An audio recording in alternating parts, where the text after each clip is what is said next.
શિષ્યનો એક પ્રશ્ન છે કે જ્ઞાની ધર્માત્મા હોય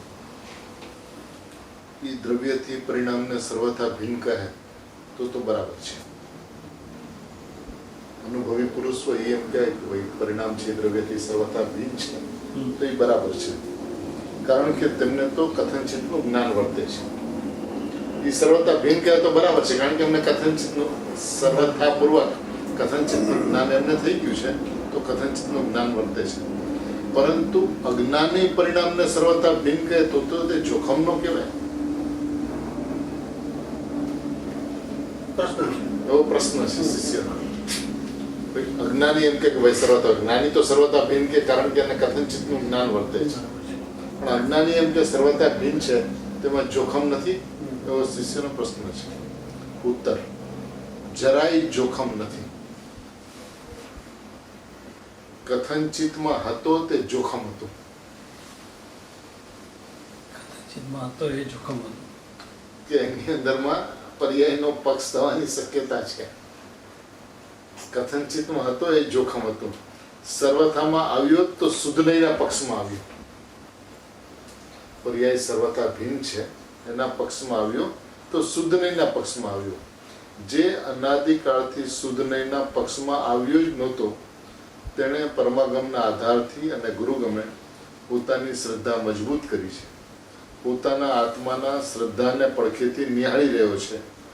આટલો અજ્ઞાની વચ્ચે તફાવત છે. એક અજ્ઞાની જે નિશ્ચયના પક્ષમાં આવ્યો છે અને એક અજ્ઞાની નિશ્ચયના પક્ષમાં આવ્યો નથી. બંને અજ્ઞાની છે, પણ એ અજ્ઞાનીઓમાં ફરક છે. એક જેવો સ્વભાવ છે એવો બોલે છે, એવો માને છે, એવો કહે છે, અને એક જેવો સ્વભાવ છે એનાથી વિપરીત વાત કરે છે. તો આટલો ફરક પડ્યો છે. બંનેમાં તારતમ્યતા છે. ગુરુ પાસેથી સાંભળ્યું છે, પોતાને બેઠું છે, અંદર પલટો થયો છે, એ જ આમ કહે. બાકી પ્રમાણના પક્ષવાળાની તો જીભ પણ ન ઉપડે. જે પ્રમાણનો જે પક્ષવાળો હોય એને પર્યાય સર્વથા ભિન્ન છે એમ કહેવાની જીભ પણ ન ઉપડે. એટલે એમ કે પર્યાયથી આત્મા સર્વથા ભિન્ન છે એવું કહેનાર વાળો જીવ પાત્ર હોય છે. એ યોગ્યતા વાળો જીવ હોય છે. એ ટૂંક સમયની અંદરમાં મોક્ષમાં જવા વાળો જીવ હોય છે. એ જ એમ કહી શકે કે પર્યાયથી દ્રવ્ય સર્વથા ભિન્ન છે. કારણ કે એ કહેવા માટે જ્યાં સુધી અંતરંગનું જોર ન હોય ત્યાં સુધી કહી ન શકે. એને તો એ જ્ઞાનથી અભિનાત્મા દેખાય. જાણવાના પરિણામથી ભગવાન આત્મા સર્વથા ભિન્ન છે એને દેખાતું જ નથી.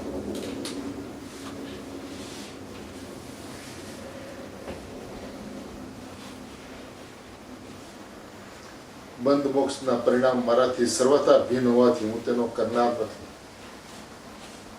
એવી તૈયારી વાળું માનસિક જ્ઞાન થાય છે.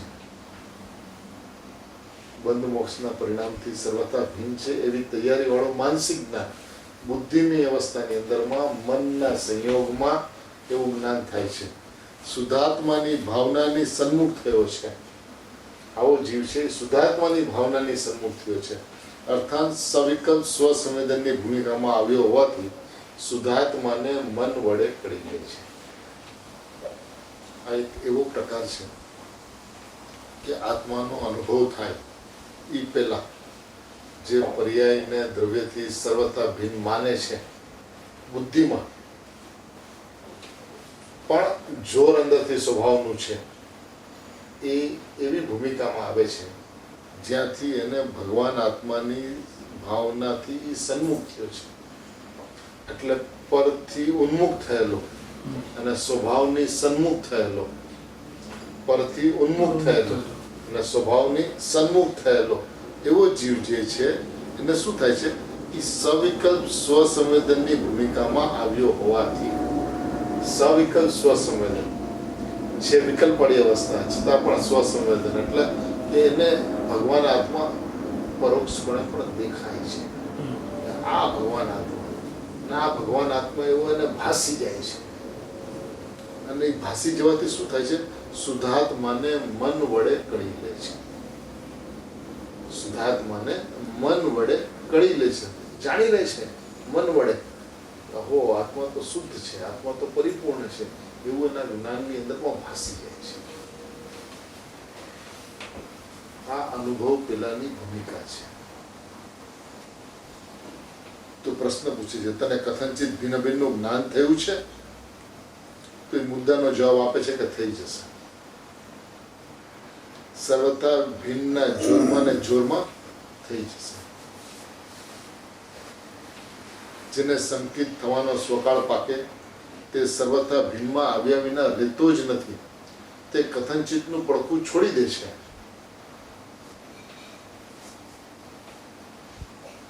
પ્રમાણમાંથી નયમાં આવી જાય છે. નયનો વિષય સમ્યક એકાંત છે. નયનો વિષય સમ્યક એકાંત છે અને સમ્યક એકાંતમાં આવતા જ જ્ઞાનની અનુભૂતિ થશે. તેના નિર્મળ પરિણામથી કથનચિત ભિન્ન અને કથનચિત અભિન્ન એવું સ્યાદવાદનું પડખું સહેજે આવી જશે. જે સર્વથા ભિન્નમાં આવશે એ કથનચિત ભિન્ન અને કથનચિત અભિન્ન એવું જે સ્યાદવાદનું પડખું છે, એવું જે અનેકાંતનું પડખું છે, એમાં આવી જશે. સર્વથા ભિન્ન માનશે તો કથનચિત ભિન્ન અભિન્નનું જ્ઞાન થઈ જશે. શ્રદ્ધાન એકનું, જ્ઞાન બેનું. શ્રદ્ધાન એકનું અને જ્ઞાન બેનું. માનવાનું પર્યાયથી સર્વથા ભિન્ન અને જ્ઞાન થાય કથનચિત ભિન્ન અભિન્ન. તો એ સર્વથા ભિન્નતા પૂર્વક કથનચિત ભિન્ન અભિન્નનું જ્ઞાન થાય. સર્વથામાં ન આવે અને કથનચિત ભિન્ન અભિન્નનું જ્ઞાન થઈ જાય એવું કોઈ દિવસ બને જ. તો તું તો સર્વથા ભિન્ન છો એવું માન. સર્વથા ભિન્ન છે એવું માનતા કથનચિત ભિન્ન અભિન્નનું જ્ઞાન થઈ જશે.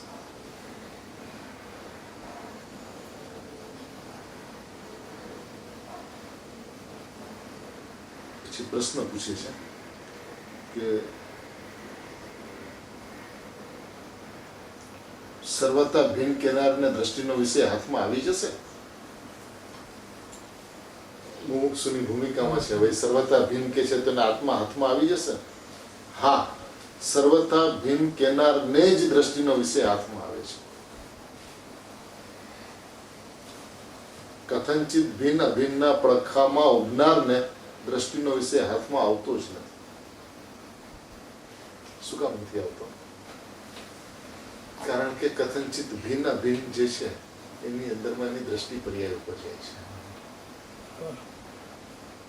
ભિન્ન અભિન્ન પર્યાયથી ભિન્ન અભિન્ન છે ને. ભિન્ન અભિન્ન નું જ્ઞાન થવું એક વાત છે અને ભિન્ન અભિન્ન ઉપર દ્રષ્ટિ જવી એક વાત છે. સર્વથા ભિન્નના પક્ષમાં કથનચિત ભિન્ન અભિન્નનું જ્ઞાન થઈ જાય એ અનુભૂતિ છે. પણ કથનચિત ભિન્ન અભિન્નને જોયા કરે તો પર્યાયનો પક્ષ રહે. કોણ કથનચિત ભિન્ન અભિન્ન કોણ છે? તો પર્યાય છે. તો એ વાત પર્યાયની રહેશે, એ વાત દ્રવ્યની નથી થતી. અને દ્રવ્ય સર્વતા ભિન્ન છે પર્યાયથી, તો વાત દ્રવ્યની રહે છે, પર્યાયની નથી થતી. પછી દ્રવ્યની પર્યાયની વાત નથી રહેતી. એટલે સર્વતા ભિન્નમાં દ્રવ્યની મહિમા છે અને કથનચિત ભિન્ન અભિન્નમાં પર્યાયના સ્વભાવની વ્યવસ્થા છે. એટલે કથનચિત ભિન્ન અભિન્નની અંદરમાં અનુભૂતિમાં નહીં આવે અને સર્વથાની અંદરમાં અનુભૂતિ ચોક્કસ થઈ જશે. સર્વતા અકર્તા માનનારને કથનચિત અકર્તાનું જ્ઞાન થઈ જાય છે. સર્વથા અકર્તા માનનારને સર્વથા અકર્તાનું જ્ઞાન થઈ જાય છે. સર્વથા આકર્તા માનનાર કથનચિત આકર્તાનું જ્ઞાન થઈ જાય છે. કથનચિત આકર્તાનું જ્ઞાન થઈ જાય છે. કેમ કે સર્વથા આકર્તા માન્યા વિના કર્તા બુદ્ધિ છૂટતી નથી અને દ્રષ્ટિ અંદરમાં આવતી નથી. અકર્તાના લક્ષ્ય દ્રષ્ટિ અંદરમાં આવતા જ જ્ઞાન પ્રગટ થાય છે. જે અકર્તા કર્તાને જાણી લે છે. અકર્તા કર્તાને જાણી લે છે. જ્યારે અનુભૂતિ થાય છે ત્યારે એ અકર્તા નહીં જાણે છે, ત્યારે એ કર્તા નહીં જાણે છે. આત્મા કરતા એવું જાણે છે, પરિણામ કરતા કે નાયક કરતા એવું નથી જાણતો. આત્મા કરતા ને આત્મા કર, તો એ આત્મા કરતા એવું જાણી લે છે. આત્માને અકર્તા પણ જાણે છે ને આત્માને કરતા પણ જાણી લે છે જ્યારે એ સર્વથાના પક્ષમાં આવે છે ત્યારે. કારણ કે સર્વથા ભિન્નના પક્ષમાં જ્યારે આવી જાય છે, શુદ્ધ નયના પક્ષમાં આવ્યો છે પણ હજુ પક્ષાતિક્રાંત થયો નથી. એવા સુધનયના પક્ષમાં આવ્યો છે, તેને પક્ષાતિક્રાંત થઈ અનુભવ થશે અને કથનચિત ભિન્ન ભિન્નનું જ્ઞાન પણ થઈ જશે. જ્યાં સર્વથાના પક્ષમાં આવ્યો ત્યાં શુદ્ધાત્માનો અનુભવ પણ થશે અને કથનચિત ભિન્ન ભિન્નનું જ્ઞાન પણ થઈ જશે. માનસે સર્વથા ભિન્ન અને જ્ઞાન થશે કથનચિત ભિન્ન.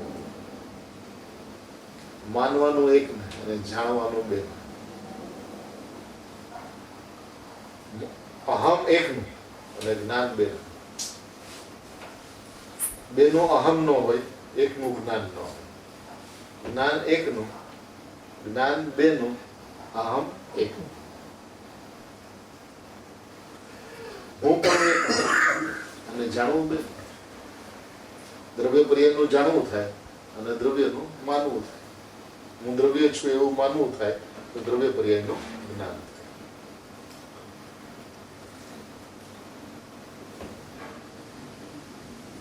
પરિણામથી સર્વથા ભિન્ન લેતા, પરિણામથી સર્વથા ભિન્ન લેતા દ્રષ્ટિ નિર્મળ થાય તો એ પેલા અજ્ઞાની કથનચિત લે તો તેનું જ્ઞાન નિર્મળ ન થાય. પરિણામથી સર્વથા ભિન્ન લેતા દ્રષ્ટિ નિર્મળ થાય તે પેલા અજ્ઞાની કથનચિત લે તો એનું જ્ઞાન નિર્મળ ન થાય. તો કે નિર્મળ ન થતા વધારે મલિન થાય. વધારે મલિન થાય. વધારે મલિન થાય. કથનચિત એ પ્રમાણનો અર્થાંત વ્યવહારનો પક્ષ છે.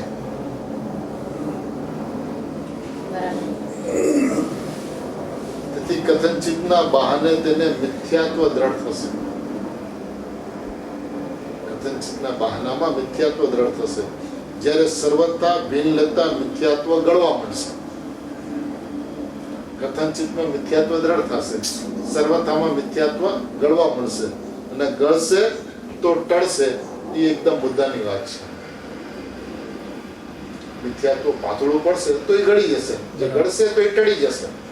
હવે ગળશે કેવી રીતે? તો કે સર્વથામાં આવતા મિથ્યાત્વ ગળવા મળશે, ગળવા મળશે તો ટળી જશે. જો સર્વથા ભિન્ન કહેશો તો જીવ સ્વચ્છંદી થઈ જશે એમ દલીલ કરનારા પણ હોય ને. અરે તને ખબર નથી, તેમાં તો સ્વતંત્ર થશે. સ્વચ્છંદી નહીં થાય, સ્વતંત્ર થશે.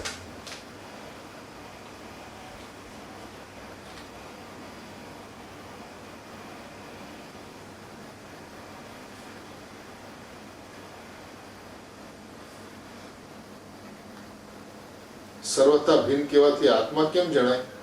તેથી કથનચિત ભિન્ન યથાર્થ નથી. પેલા કથનચિત યથાર્થ નથી. પેલા સર્વથામાં આવો. પરિણામ આત્મા નથી, અનાત્મા છે. પરિણામમાં જે આત્મબુદ્ધિ હતી તે સર્વથા ભિન્ન લેતા છૂટી જાય છે. શ્રદ્ધા વિષય વિના તો રહેતી નથી. પહેલા શ્રદ્ધા પરિણામમાં અહમ કરતી હતી. હવે શ્રદ્ધા એમ સ્વીકારે કે પરિણામ મારાથી સર્વથા ભિન્ન છે અને હું તો ચિદાનંદ મૂર્તિ છું. ત્યાં દ્રષ્ટિ દ્રવ્ય ઉપર આવી જાય છે અને સ્વાનુભવ થઈ જાય છે. આ વ્યવસ્થા જ આવા પ્રકારની છે.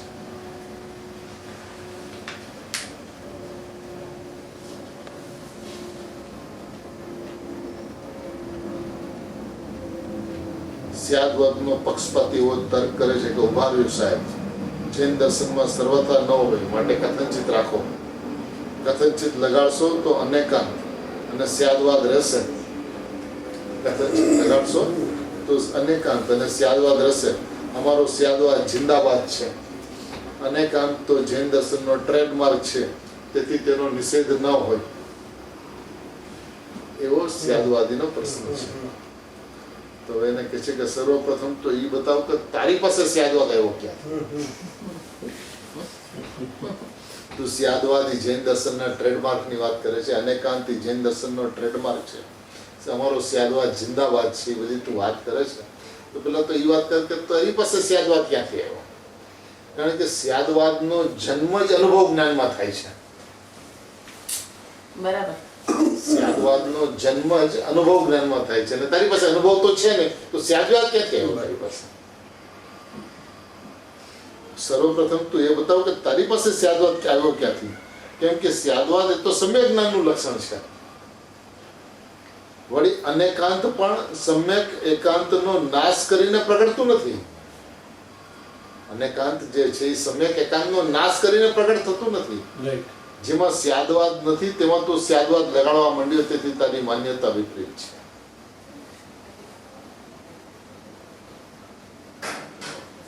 જેમ કે અગ્નિ પોતે સ્વભાવથી સર્વથા ઉષ્ણ છે. સ્વભાવથી અગ્નિ સ્વભાવથી ઉષ્ણ છે. હવે તેમાં કથનચિત લગાડવું યોગ્ય છે? જે સ્વભાવથી ઉષ્ણ છે એમાં તમે કહો ભાઈ કથનચિત ઉષ્ણ અને કથનચિત શીતળ, તો એ યોગ્ય છે? દ્રવ્ય પર્યાયથી સર્વતા રહી છે તો ત્રિકાળ સર્વતા રહી છે, એમાં કથનચિત લગાડવું યોગ્ય છે? અગ્નિ કથનચિત ઉષ્ણ અને કથનચિત શીતળ તેમ રાખો તો શું થાય? જે ધર્મ વસ્તુમાં નથી તે ધર્મને વસ્તુમાં સ્થાપવો એ વિપર્યાસ છે. અગ્નિ સર્વથા ઉષ્ણ છે, કથનચિત શીતળ ને કથનચિત ઉષ્ણ એ અગ્નિનો સ્વભાવ જ નથી. હવે જે સ્વભાવ ન હોય એ તમે ઊભું રાખો તો શું થાય? તો કે વિપર્યાસ થાય. સિદ્ધ ભગવાન સર્વથા આનંદના ભોગતા છે. હવે પરિણામ ધર્મમાં કથનચિત લગાડો. તારો પ્રશ્ન છે કે જૈન દર્શનમાં સર્વથા ન હોય. હું પૂછું છું કે સિદ્ધ ભગવાન કથનચિત આનંદના ભોગતા, તેવું કથનચિત પણ લાગે ખરું? તારે અનેકાંત જોઈતું હોય તો એમ લે કે સિદ્ધ ભગવાન આનંદના સર્વથા ભોગતા છે અને દુઃખના ભોગતા નથી. એનું નામ અનેકાંત છે. સર્વથા સુખના ભોગતા છે અને દુઃખના ભોગતા નથી, એનું નામ અનેકાંત છે. એ સર્વથા સુખના ભોગતા છે એ એકાંત,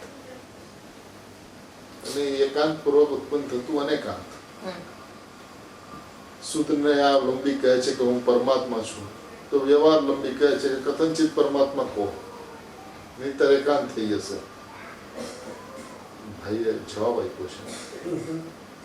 પિતા સર્વથા હોય કે કથનચિત?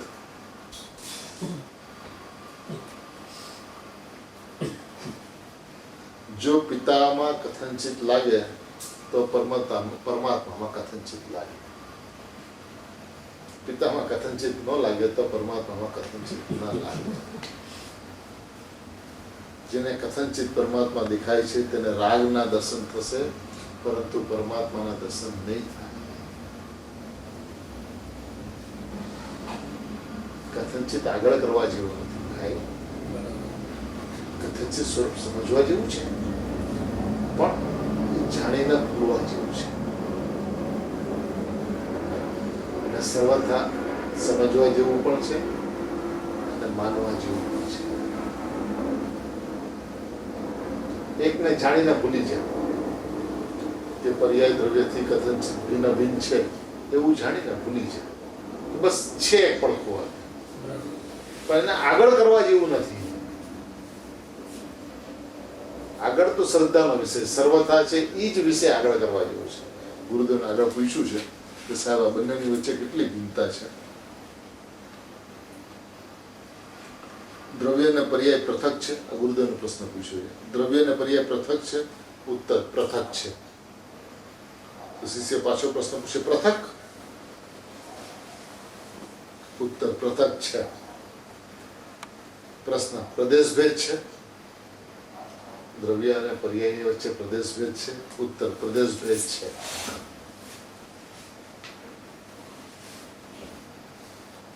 પ્રશ્ન એમ લેવાથી શું થાય? દ્રવ્ય અને પર્યાય ની વચ્ચે પ્રદેશ ભેદ છે, એમ લેવાથી શું થાય?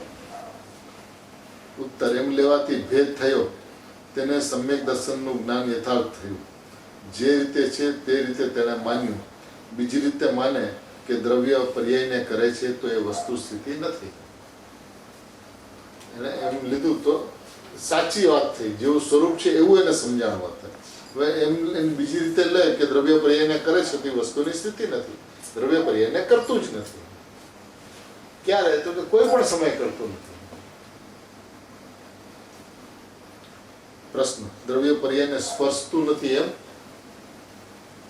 દ્રવ્ય પર્યાયને સ્પર્શતું નથી એમ?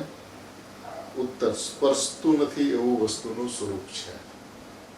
એવું સ્વરૂપ જ એવું છે કે પર્યાય દ્રવ્યને સ્પર્શે નહીં. સ્વરૂપ જ એવું છે. સ્વરૂપ જ એવું છે કે કોઈ દિવસ દ્રવ્ય પર્યાયને સ્પર્શે નહીં. દ્રવ્ય પર્યાયને સ્પર્શે તો કાં તો દ્રવ્યનો અભાવ થાય, કાં તો પર્યાયનો અભાવ થાય. દ્રવ્ય પર્યાયને કોઈ દિવસ ન સ્પર્શે એવું સ્વરૂપ છે. પ્રશ્ન, એમ મને તો મિથ્યા એકાંત નહીં ને? ઉત્તર, એ સમ્યક એકાંત જ છે. હા.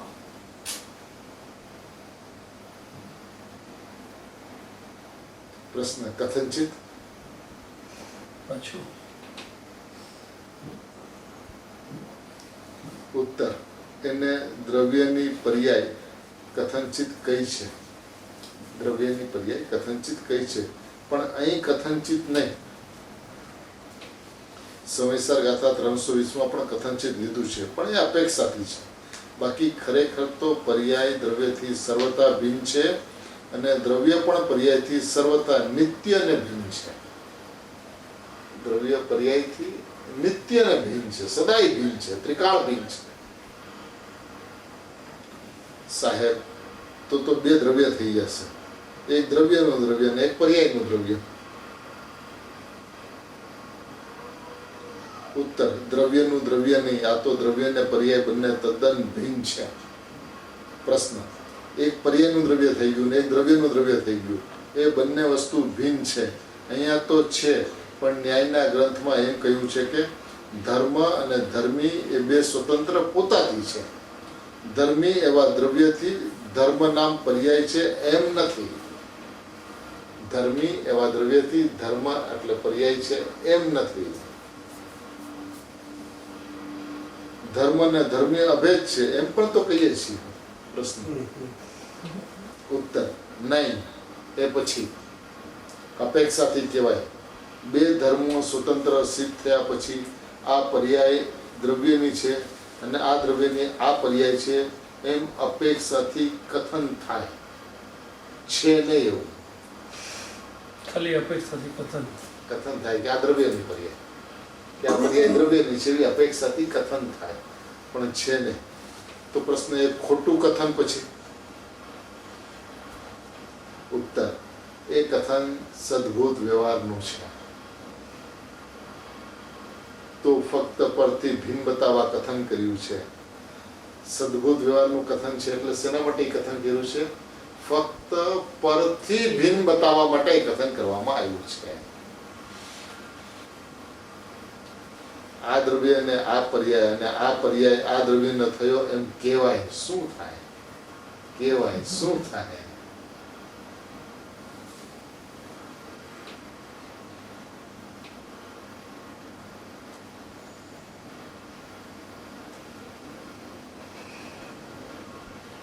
એ સર્વથા જીન માર્ગમાં નથી, એ એકાંત છે.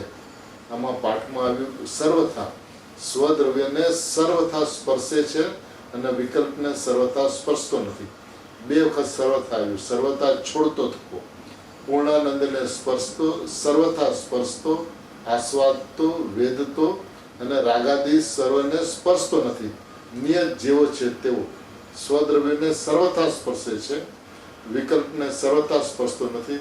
તેનું નામ સર્વથા છોડે છે. કથનની શૈલીમાં તો શું કહે? પ્રશ્ન, પર્યાય સ્વદ્રવ્યને તન્મય રૂપ થઈને જાણે કે અતન્મય રૂપ? પર્યાય સ્વદ્રવ્યને તન્મય રૂપ થઈને જાણે કે અતન્મય રૂપ? ઉત્તર, અતન્મય રહીને.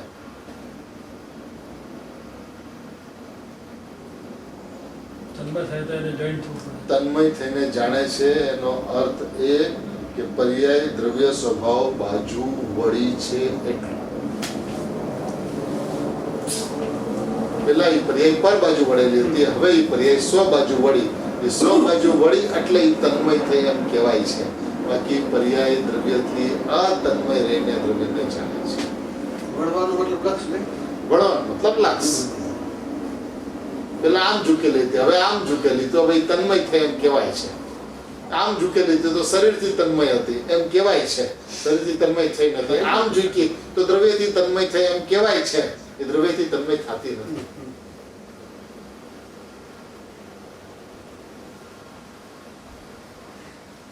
પ્રશ્ન, તેને તન્મય કઈ છે ને એ કહેવાય અપેક્ષા.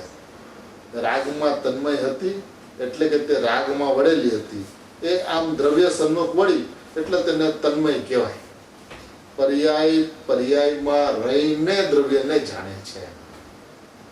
પર્યાયમાં રહીને દ્રવ્યને જાણે છે. 3 કાળ અને 3 લોકમાં દ્રવ્ય ને પર્યાય એક થતા નથી. 3 કાળ ને 3 લોકમાં દ્રવ્ય ને પર્યાય એક થતા નથી.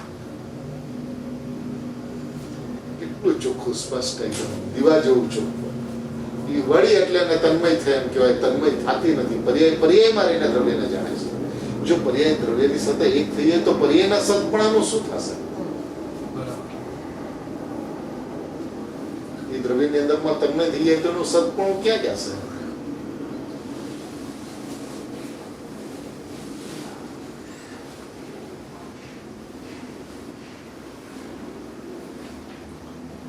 પ્રશ્ન અખંડ સત છે ને, એ અખંડ સત કહેવાય છે તો પણ પર્યાયમાં અને દ્રવ્યમાં છે. પ્રશ્ન એ સર્વથા છે? સર્વથા છે. પર્યાયના પ્રદેશ સર્વથા ભિન્ન છે અને દ્રવ્યના પ્રદેશ સર્વથા ભિન્ન છે. દ્રવ્ય અને પર્યાયના પ્રદેશ ભિન્ન છે, ક્ષેત્ર ભિન્ન છે. જે દ્રવ્યનું ક્ષેત્ર છે એ પર્યાયનું ક્ષેત્ર નથી, અને જે પર્યાયનું ક્ષેત્ર છે એ દ્રવ્યનું ક્ષેત્ર નથી.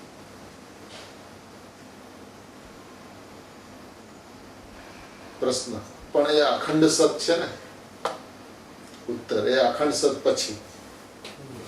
પહેલા તો પર્યાયનો વિષય ધ્યેય જે છે તે અખંડ સત છે. પર્યાયની મર્યાદા જો કે દ્રવ્યનું ક્ષેત્ર છે તે જ એનું ક્ષેત્ર છે, અને એ ક્ષેત્રનો અંશ છે એ ભિન્ન છે. જેટલામાં પર્યાય છે તે ક્ષેત્ર ભિન્ન છે. જેટલામાં પર્યાય છે તેટલું ક્ષેત્ર ભિન્ન છે. જેટલામાં ધ્રુવ છે તે ક્ષેત્ર ભિન્ન છે. શ્રોતા તો બે ધર્મ થઈ જાય. જો શ્રોતા પણ કેવો છે, એકદમ બધી તરફથી વાતને ચોખ્ખી કરાવે છે કે સાહેબ આમ પણ છે ને, આમ પણ છે ને, આમ પણ છે. તો કે ના, એક જ વાત ગુરુદેવ પહેલેથી પકડી રાખે છે કે તો બે ધર્મ થઈ જાય. બે ધર્મ જ છે, બે વસ્તુ જ છે. ધર્મ અને ધર્મી બે વસ્તુ છે.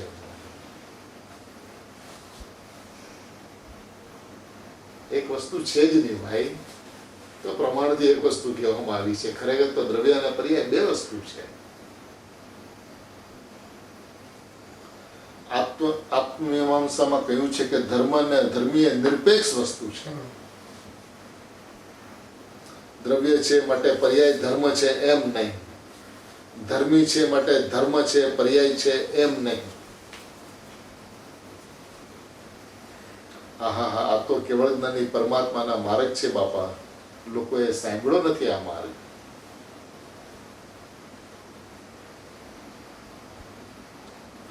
ખરેખર તો એ પર્યાયમાં રહીને દ્રવ્યને જાણે છે. પર્યાયમાં રહીને લોકાલોકને જાણે છે. તેથી એ પર્યાયને સર્વવ્યાપક કહેવામાં આવે છે. એ જ્ઞાન પર્યાય લોકાલોકના ક્ષેત્રમાં જાય છે, તેવી રીતે આ પર્યાય ક્ષેત્રથી ધ્રુવમાં જાય છે એમ નથી. જેમ જ્ઞાન પર્યાય લોકાલોકના ક્ષેત્રમાં નથી જતી, એમ જ્ઞાન પર્યાય ધ્રુવના ક્ષેત્રમાં નથી જતી એમ છે. પર્યાય પ્રશ્ન પર્યાય દ્રવ્યમાં વ્યાપક એથી સર્વવ્યાપક? પર્યાય દ્રવ્યમાં વ્યાપક એથી સર્વવ્યાપક? ઉત્તર એ પર્યાયમાં વ્યાપક. પર્યાય દ્રવ્યમાં વ્યાપક છે જ નહીં. પર્યાયમાં વ્યાપે છે. પ્રશ્ન દ્રવ્યને ગુણમાં નહીં, પર્યાયમાં વ્યાપે છે. તો પ્રશ્ન દ્રવ્યને ગુણમાં નહીં.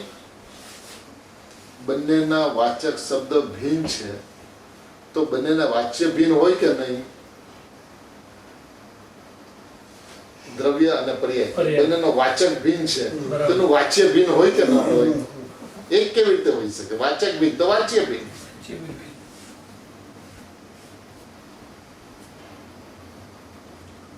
બંનેના શબ્દો કેમ જુદા પાડ્યા? જરા ઝીણી વાત છે. પ્રશ્ન અપેક્ષાથી કહેવાય કે નહીં? ઠીક છે, ચાલો આપ ભીન કહેશો તો ભીન, પણ અપેક્ષાથી એ કહેવાય કે નહીં? કહેવાય કે નહીં? નહીં, એ અપેક્ષાથી એમ જ છે કે પર્યાય પર્યાય અને દ્રવ્ય દ્રવ્યમાં અપેક્ષાથી એમ જ છે. પ્રશ્ન સર્વથા એમ છે? ઉત્તર સર્વથા એમ છે. પ્રશ્ન એ એકાંત છે? ઉત્તર એ બંને એકાંત છે. પર્યાય પર્યાયમાં છે, પર્યાય દ્રવ્યમાં નથી. જ્યારે પરથી જુદું પાડવું હોય ત્યારે કહેવાય કે પર્યાય વિનાનું દ્રવ્ય ન હોય. જ્યારે પરથી જુદું પાડવું હોય ત્યારે એમ કહેવાય કે પર્યાય વિનાનું દ્રવ્ય ન હોય. પરથી જુદા પાડવા માટે પર્યાય છે એ દ્રવ્યની છે એમ કહેવામાં આવે છે, એમ પંચાસ્તિકાયમાં આવે છે. પ્રશ્ન બંને એક છે? ઉત્તર એ તો પરથી ભીન પાડવા કહ્યું કે પર્યાય રહિત દ્રવ્ય ન હોય, એટલે કે એ પર્યાય પોતાના દ્રવ્યની છે એમ. પણ બેમાં જ્યારે ભેદ પાડવો હોય, પરથી ભેદ પાડવો હોય ત્યારે પર્યાયને દ્રવ્યની કહેવાય. પણ એ બેમાં એટલે દ્રવ્ય પર્યાયમાં અંદરમાં ને અંદરમાં જ્યારે ભેદ પાડવો હોય ત્યારે તે બે વસ્તુ છે, તે એક વસ્તુ નથી. બે વસ્તુ છે. બે વસ્તુ છે. દ્રવ્ય એક વસ્તુ ને પર્યાય બીજી વસ્તુ. એ બંને મળીને એક વસ્તુ છે એમ નથી. એ તો પ્રમાણમાં એવી પરિભાષા હોય, નહીંમાં એવી પરિભાષા ના હોય. પ્રમાણના દ્રવ્ય તરીકેમાં દ્રવ્ય પર્યાય ભેગા ગણાય. પ્રમાણના દ્રવ્ય તરીકે દ્રવ્ય પર્યાય ભેગા ગણાય. પણ પ્રમાણ જે દ્રવ્ય પર્યાયને જાણે છે એ પ્રમાણે તે પ્રમાણ જ્ઞાન. હવે દ્રવ્ય દ્રવ્યમાં છે એ નિશ્ચયથી છે, કેમ કે જ્ઞાને દ્રવ્યનું લક્ષ્ય તો રાખ્યું છે અને ઉપરાંત પર્યાયને ભેળવી એટલે પ્રમાણ જ્ઞાન થઈ ગયું. એટલે ભિન્ન તો રાખી, દ્રવ્ય દ્રવ્યને રાખ્યું ને પર્યાય પર્યાયને રાખી અને દ્રવ્ય ઉપર લક્ષ્ય કર્યું તો એને પ્રમાણ જ્ઞાન કહેવામાં આવે છે. શ્રોતા નૈ જ્ઞાનનો વિરોધ કરીને પ્રમાણ ન થયું? ઉત્તર ન થયું. નિશ્ચયને ઉડાડીને પ્રમાણ થયું છે એમ નથી. નિશ્ચયને ઉડાડીને પ્રમાણ થયું છે એમ નથી. તો પ્રમાણ જ્ઞાનના વિષયમાં બે રહેતા નથી. નિશ્ચયને ઉડાડીને તો પ્રમાણ જ્ઞાનમાં બે ક્યારે છે? નિશ્ચયને જો તે ઉડાડી દીધું તો દ્રવ્યને જ ઉડાડી દીધું તો પ્રમાણ જ્ઞાનમાં બે નહીં રહે. પ્રમાણ જ્ઞાનમાં તો નિશ્ચયને કાયમ રાખીને પ્રમાણ જ્ઞાનમાં બેનું જ્ઞાન થાય છે. પ્રમાણમાં બંને છે. શ્રોતા ઉત્તર હા એમ છે. પ્રમાણ છે એ પોતે વ્યવહાર છે. કેમ કે બે ભેગા થયા ને માટે વ્યવહાર થઈ ગયો. બે ભેગા થયા ને માટે વ્યવહાર. બે ભેગા થયા એટલે બે ભેગા દ્રવ્ય પર્યાય બે ભેગા થયા તો વ્યવહાર થઈ ગયો. શ્રોતા નિશ્ચય ને વ્યવહાર બે ભેગા થઈ ગયા. ઉત્તર નિશ્ચય ને વ્યવહાર બે ભેગા થયા તેથી તે પ્રમાણ વ્યવહાર થઈ ગયો. એ પ્રમાણ પોતે સદભૂત વ્યવહારનો વિષય થઈ ગયો. તેથી તો કહ્યું કે નિશ્ચય નહીં પૂજ્ય છે કે પ્રમાણ પૂજ્ય છે. એવું એટલે કીધું કે નિશ્ચય નહીં પૂજ્ય છે કે પ્રમાણ પૂજ્ય છે. પ્રમાણમાં દ્રવ્ય ને પર્યાય બે ભેગા આવે છે, જ્યારે નિશ્ચયમાં એકલું દ્રવ્ય આવે છે. પ્રમાણમાં દ્રવ્ય પર્યાય બંને આવે છે અને નિશ્ચયમાં એકલું દ્રવ્ય આવે છે. તેથી તે નિશ્ચય પૂજ્ય છે. પ્રમાણમાં પર્યાયનો નિષેધ આવતો નથી. પ્રમાણમાં પર્યાયનો નિષેધ આવતો નથી, માટે પ્રમાણ પૂજ્ય નથી. પ્રમાણમાં પર્યાયના નિષેધ કરવાની તાકાત જ નથી. કારણ કે પ્રમાણ તો દ્રવ્ય પર્યાય બંનેને જોવે છે, તો બંનેને જોવે છે તો પર્યાયનો નિષેધ નથી કરતું. એ નિષેધ નથી કરતું માટે એ પૂજ્ય નથી. અને નિશ્ચય છે એ પર્યાયનો નિષેધ કરે છે માટે એ પૂજ્ય છે. પ્રમાણ પૂજ્ય નથી. શું કામ? કે પર્યાયનો નિષેધ નથી કરતો. અને નિશ્ચય છે એ પૂજ્ય છે. શું કામ? કારણ કે પર્યાયનો નિષેધ કરે છે. શ્રોતા પ્રમાણ પૂજ્ય નહીં? ઉત્તર હા. નિશ્ચયની અપેક્ષાએ પૂજ્ય નહીં. નિશ્ચયનો વિષય છે ધ્રુવ ધ્યેય, તેથી નિશ્ચય નહીં પૂજ્ય છે. પદ્મનંદીમાં કહ્યું છે કે વ્યવહાર પૂજ્ય છે એ બધી ખબર છે.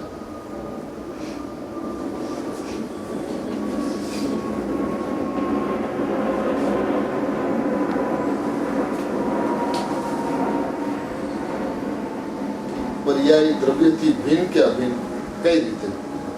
દ્રવ્ય છે તે પર્યાયથી ભિન્ન છે, કેમ કે તે ધ્રુવ છે, તેમાં પર્યાય નથી, અને પર્યાયમાં ધ્રુવ આવતો નથી, એટલે ધ્રુવ પર્યાયને સ્પર્શતો નથી, પરંતુ પરથી ભિન્ન પાડવા માટે એમ કહેવાય કે દ્રવ્યની પર્યાય છે.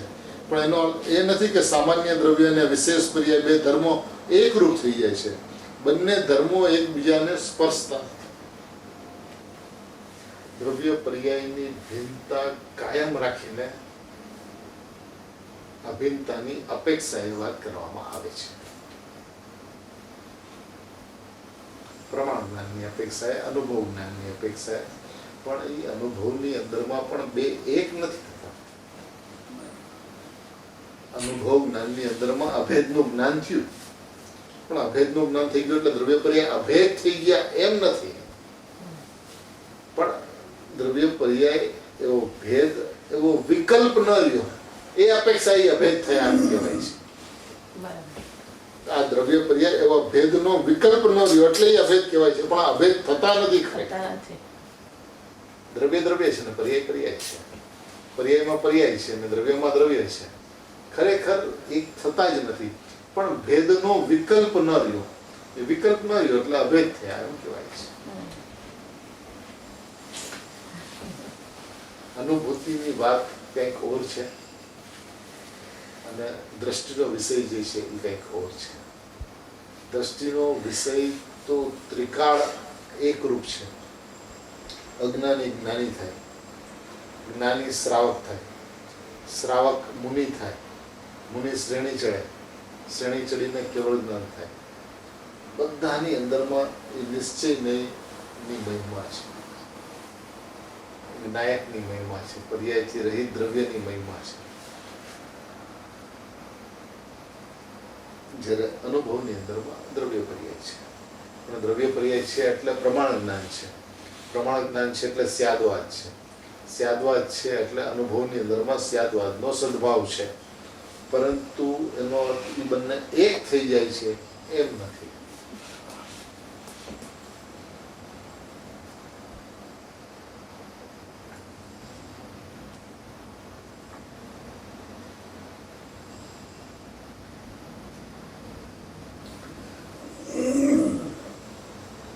પર્યાય આ બાજુ અર્થાત દ્રવ્ય જે અભેદ છે તે તરફ ઢળી તે અપેક્ષાએ અભેદ કહેવાય.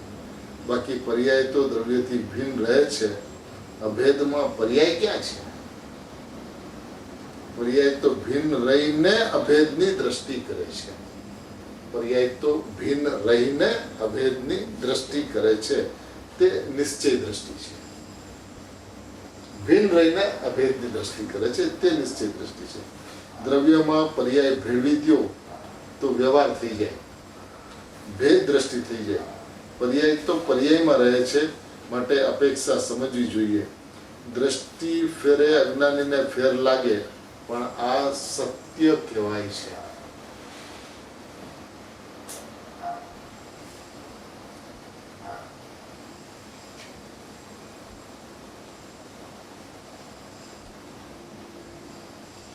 નિયમ સારમાં પર્યાયને પરદ્રવ્ય કહ્યું. દ્રવ્ય જે સ્વભાવ વસ્તુ છે તેનાથી પર્યાયનું દ્રવ્ય ભિન્ન, પર્યાયનું ક્ષેત્ર ભિન્ન, પર્યાયનો કાળ ભિન્ન અને પર્યાયનો ભાવ ભિન્ન. પ્રશ્ન: સ્વભાવ પણ ભિન્ન? ઉત્તર: શુદ્ધ પર્યાય છે ને તેથી ભિન્ન છે. ત્રિકાળી વસ્તુથી પર્યાય ભિન્ન છે. જો બંને એક થઈ જાય તો, એટલે કે પર્યાય અંશમાં દ્રવ્ય આવી જાય તો દ્રવ્ય અંશ થઈ જાય, અને પર્યાય એમાં અર્થાત દ્રવ્યમાં આવી જાય તો પર્યાય દ્રવ્ય થઈ જાય. પરંતુ એમ તો કદી બનતું જ નથી.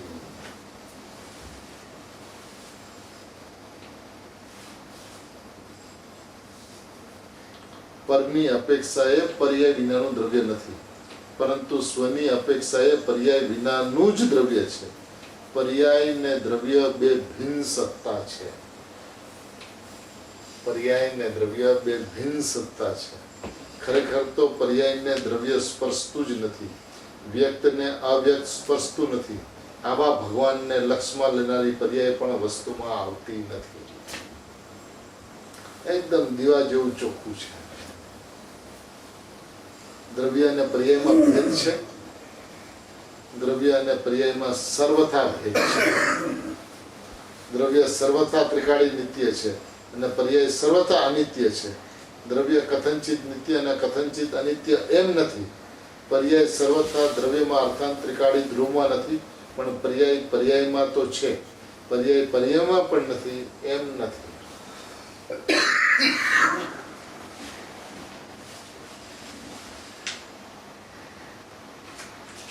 પર્યાયને સર્વથા ન માને તો વેદાંત થઈ જાય. તેટલા ખાતર જ પર્યાય છે એમ કહ્યું છે. પણ એનો મતલબ એમ નથી કે પર્યાયમાં દ્રવ્ય આવી જાય છે કે દ્રવ્યમાં પર્યાય આવી જાય છે. પર્યાય પર્યાયમાં રહીને દ્રવ્યની પ્રતીતિ કરી લે છે.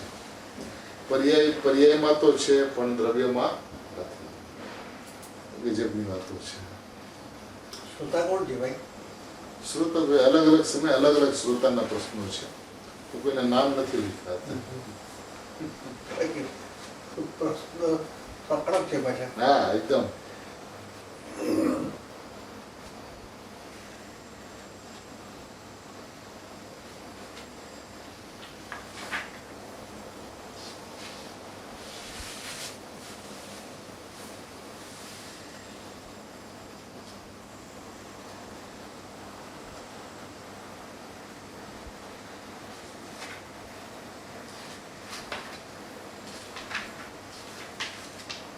ધ્યેયપૂર્વક જ્ઞેય,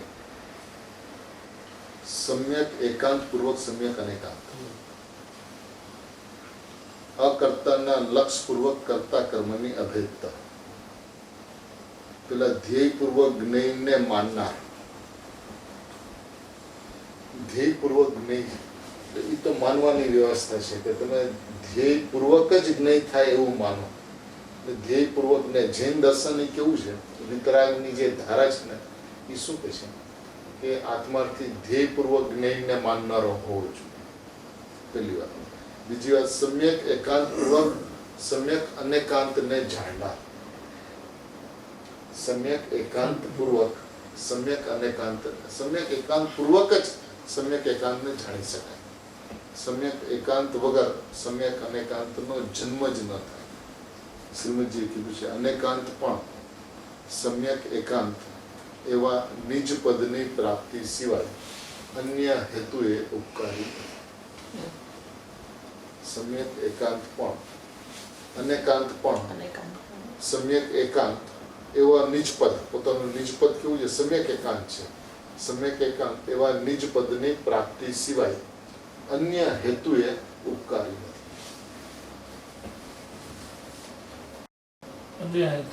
અન્ય હેતુ એટલે બીજા કોઈ માટે એ અનેકાંત છે ને, એમાંથી જો તમે સમ્યક એકાંત ન કાઢો તો અનેકાંત કઈ હિતકારી નથી. અનેકાંતમાંથી તમે સમ્યક એકાંત કાઢો તો જ અનેકાંત ઉપકારી છે, તો જ નિષ્પદની પ્રાપ્તિ થાય. સમ્યક એકાંત ન કાઢો અને અનેકાંત ન લઈને ફરતા રહ્યો તો એમાં કઈ કામ ન થાય. અકર્તાના લક્ષપૂર્વક કર્તા કર્મની અભેદતા અનુભવનાર. જ્યાં અકર્તાનો લક્ષ, હું અકર્તા પરમાત્મા છું એવું લક્ષ થાય તો શું થાય, તો કે કર્તા કર્મની અભેદતાનો અનુભવ થાય, એટલે કે સમ્યક જ્ઞાન થાય. નિશ્ચય નયપૂર્વક સમ્યક પ્રમાણ પ્રકાશનાર. નિશ્ચય નયપૂર્વક સમ્યક પ્રમાણ જ્ઞાન છે, એ પ્રમાણ જ્ઞાન છે, સમ્યક જ્ઞાન છે, પણ એ કેવી રીતે થાય? નિશ્ચય નયપૂર્વક. નિશ્ચય નહીંમાં આવ્યા વગર તો એનું જ્ઞાન પ્રમાણ થઈ જાય એવું બનતું નથી. સ્વપ્રકાશ પૂર્વક સ્વપર પ્રકાશક શક્તિ પ્રગટાવનાર. સ્વપ્રકાશક પૂર્વક નિયાકાર અવસ્થામાં વિનાયકપણે જે જણાયો, સ્વપ્રકાશક પૂર્વક, સ્વપર પ્રકાશક. અને રહિત પૂર્વક સહિતની સંધિ, રહિત પૂર્વક સહિતની સંધિ સાધના. હવે આ બધામાં જોઈએ કે ધ્યેયને માન્યું હું પરમાત્મા છું તો ધ્યેયપૂર્વક જ્ઞેયનો જન્મ થઈ જાય. ધ્યેયપૂર્વક જ્ઞેય થાય છે, ધ્યેય માનવાનું છે અને જ્ઞેય થાય છે. એક વાત સમ્યક એકાંત કે હું સર્વથા ત્રિકાળી શુદ્ધ પરમાત્મા છું, એ સમ્યક એકાંત છે. તો એ સમ્યક એકાંત પૂર્વક સમ્યક અનેકાંતનો જન્મ અનુભવ જ્ઞાનમાં થઈ જાય છે.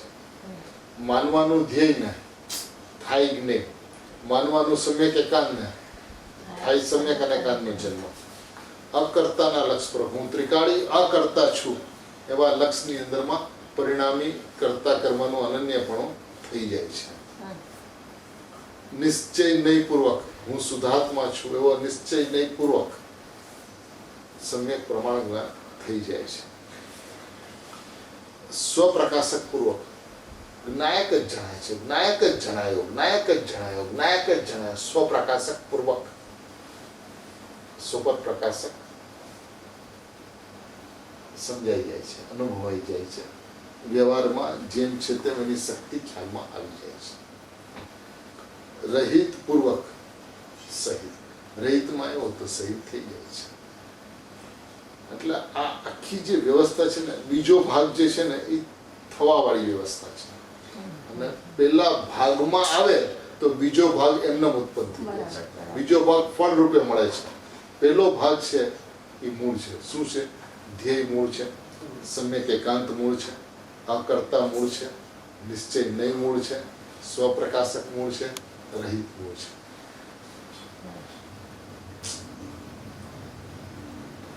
આ વસ્તુ એને સમજાય તો ઓલી વસ્તુ તો સહજ થાય છે. જ્ઞેય સહજ થાય છે, ધ્યેયપૂર્વક જ્ઞેય સહજ થાય છે. સમ્યક એકાંતમાં સમ્યક અનેકાંતનો જન્મ સહજ થાય છે. અકર્તાના લક્ષપૂર્વક કરતા કર્મનું અનુસંધાન સહજ થાય છે. નિશ્ચય ની અંદરમાં પ્રમાણ જ્ઞાનનો જન્મ સહજ થાય છે. સ્વપ્રકાશક પૂર્વક સ્વપર પ્રકાશક શક્તિ સહજ પ્રગટે છે. રહિત પૂર્વક સહિતની સંધિ સહજ થાય છે. તો જે બીજો પાઠ છે ને એ સહજ ફળ છે, એ થાય છે. અને પેલો જે છે ને એની અંદરમાં પુરુષાર્થ છે.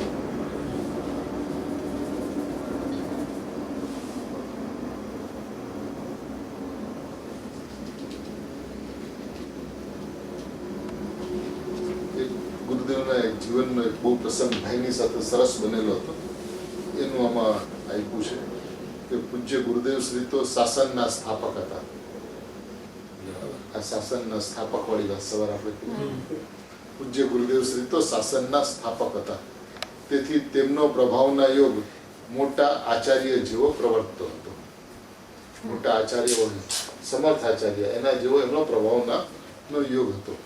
ચારે પડખેથી ઘણી ઘણી સ્પષ્ટતા કરે તો પણ પ્રયોજનભૂત વિષય તો સદા મુખ્ય જ રહેતો. બધી બાજુથી પડખા કરીને પ્રયોજનભૂત વિષયને હંમેશા મુખ્ય રાખતા. એક વખત અમને એમ કહ્યું કે લાલભાઈ, ગુરુદેવ ભાઈને એમ કીધું, ગુરુદેવને ભાઈને લાલભાઈ કહીને બોલાવતા. લાલભાઈ સોગાનીજીને તો પોતાનું કામ કરીને ભાગી જવું હતું. સુગાનીજી એવા હતા કે તો પોતાનું કામ કરીને ભાગી જવું હતું. તેને પાછળ ફરીને ક્યાં જવું હતું કે કોઈ સાથે છે કે નહીં, કોઈ સાંભળે છે કે નહીં, કોઈ સાથે ચાલી રહ્યું છે એવું તેને કંઈ જોવું નહોતું. તેથી એમણે એકલી દ્રવ્ય દ્રષ્ટિની જમાવટ વાળી વાત કરી. એકલી કરના સો મરના પર્યાય મરે છે સર્વથા ભીને, બધી એમ કે ઉત્કૃષ્ટમાં ઉત્કૃષ્ટ વાત સુગાનજીએ એકદમ દ્રવ્ય દ્રષ્ટિની જમાવટ વાળી વાત કરી. જ્યારે અમારે તો શાસનને ધ્યાનમાં રાખીને કેવું પડે, કોઈ પણ વાત કરવી પડે તો શાસનને ધ્યાનમાં રાખવું પડે.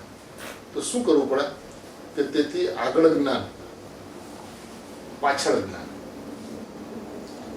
અને વચ્ચે દ્રષ્ટિનો વિષય મૂકી દીધો. એટલે આગળ વ્યવહાર, પાછળ વ્યવહાર, વચ્ચે નિશ્ચયની વાત કહી દીધી. કોઈને સમજવું હોય તો સમજે.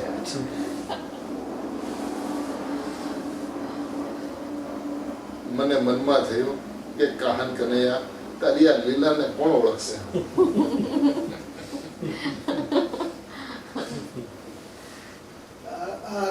લગભગ અમારી સામે વાત થયેલી છે. અચ્છા.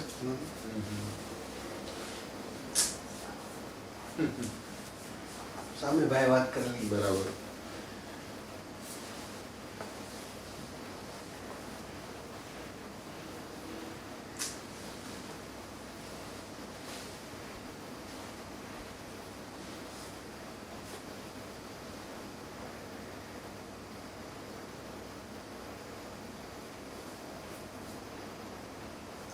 હવે એક વાત બહુ સારી કે છે,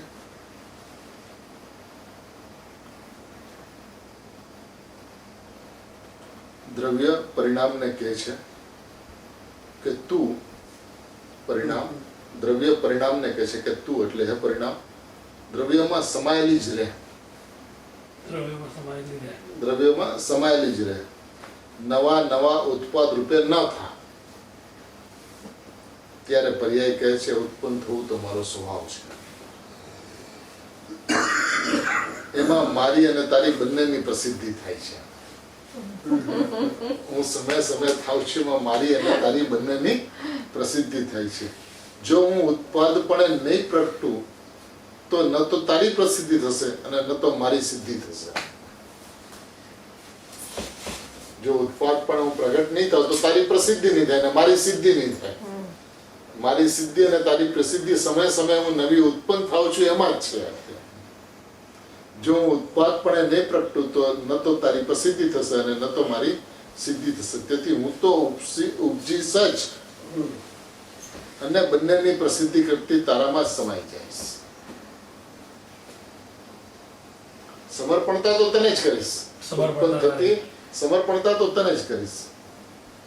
દ્રવ્ય પર્યાયને કહે છે હું તો અમૃતનો દરિયો છું, તારી તાકાત હોય એટલો આનંદ પી લે અને ફરી મારામાં સમાઈ જા.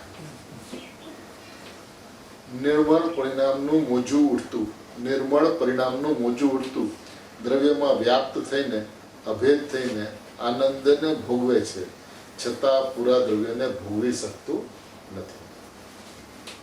હવે કે છે પરિણામથી સર્વથા ભિન્ન, પરિણામથી સર્વથા ભિન્ન દ્રષ્ટિ પ્રધાન નિશ્ચય નયમાં આવી ગયું. પરિણામથી સર્વથા ભિન્ન દ્રષ્ટિ પ્રધાન નિશ્ચય નયમાં આવી ગયું અને જ્ઞાન પ્રધાન નિશ્ચય નય જો એના જ્ઞાનમાં ન આવે અને જ્ઞાન પ્રધાન નિશ્ચય નય એના જ્ઞાનમાં ન આવે તો પણ અનુભવ નહીં થાય. નિશ્ચય દ્રષ્ટિ પ્રધાન નિશ્ચય નહીં છે તો તને ખ્યાલમાં આવી ગયો, પણ જ્ઞાન પ્રધાન નિશ્ચય નહીં જે છે એ જો ખ્યાલમાં નહીં આવે તો પણ અનુભવ નહીં થાય. શ્રદ્ધાના લોભમાં ને લોભમાં સર્વતા ભિન્ન માની બેઠો પણ કથનચિત અભિન્ન તે જ્ઞાન પ્રધાન નિશ્ચય તેના ખ્યાલમાંથી છૂટી જાય તો મિથ્યાત્વ જ રહે. પર્યાયથી સર્વતા ભિન્ન એવો નિશ્ચય નહીં તો ખ્યાલમાં આવ્યો, પણ કથનચિત અભિન્ન તે જ્ઞાન પ્રધાન નિશ્ચય નહીં છે, તે જ્ઞાન પ્રધાન નિશ્ચય છે એ જો એના ખ્યાલમાંથી છૂટી જાય તો મિથ્યાત્વ જ રહે.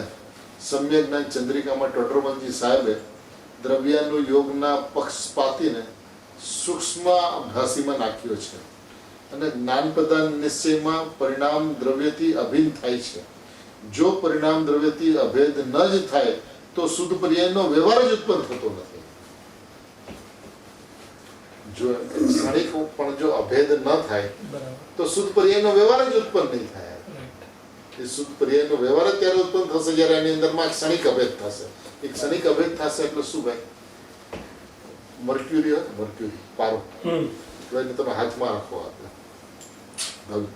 હાથમાં રાખો ને હવે તમે એને સ્પર્શો, પકડો, પકડાય નહીં.